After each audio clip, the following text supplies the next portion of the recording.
নমস্কার বন্ধুরা good morning. আজকে আপনাদের দেখাচ্ছি একটা টিপস। দেখুন, এমনি তো সব ভাঙাচোরা ক্লিপ পড়ে আছে, বেশিরভাগ তো ফিমেলস ইউজ করে। তো ভাঙাচোরা ক্লিপ কেমনভাবে রিপেয়ার করে দেখুন। এই যে সামনের দিকে এই পয়েন্টে এই জায়গাটা দেখবেন, এই জায়গাটা একটু প্রেসার দিন, দেখবেন এখান থেকে একটা পেরেক মতন নেল মতন বেরিয়ে যাবে। এই নেলটাকে এমনি করে ধরুন, ধরে হালকা করে এমনি করে চাপ দিতে এই নেলটা পুরো একদম হাতের মধ্যে চলে আসে। এই নেলটা যখন চলে এলো তখন কি করছি দেখুন, এই একটা প্রান্ত এখানটায় এই জায়গাটা বসান, আর এটাকে স্প্রিংটাকে সাইড করে চাপুন, আর এই পেরেকটাকে আস্তে করে এমনিভাবে ঠেলে এই ভেতরটা ঢুকিয়ে দিন। এই দেখুন, ঠিক এইরকম ঢুকে গেল। আর এই স্প্রিংটাকে একটু হালকা এমনি করে সাইড করে দিন। সাইড করে দিতে কী হলো, সাইড হয়ে গেল। এবার দেখুন এই এই ক্লিপটা ওকে হয়ে গেল। আর এই যে ক্লিপটা থেকে এইটা থেকে খুললাম এই ভাঙা ক্লিপটা, তো ভাঙা ক্লিপটা কেমন থাকছে দেখুন, এইরকম ছিল।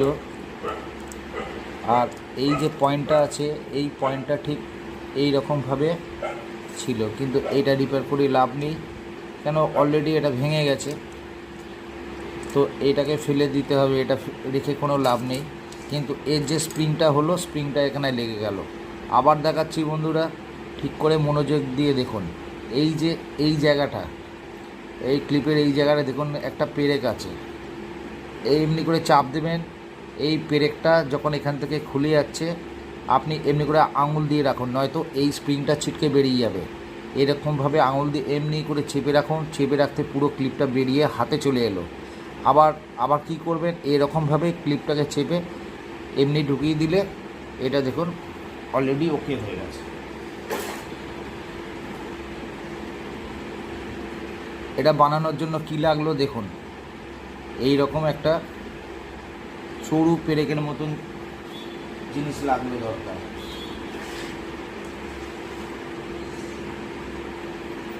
আর এই দেখুন এই রকম স্প্রিংটা যেটা লাগলো, এই স্প্রিংটা দেখুন এটা উল্টো দিক, এইটা সোজা দিক, এটা সোজা এই রকমভাবে বসছে।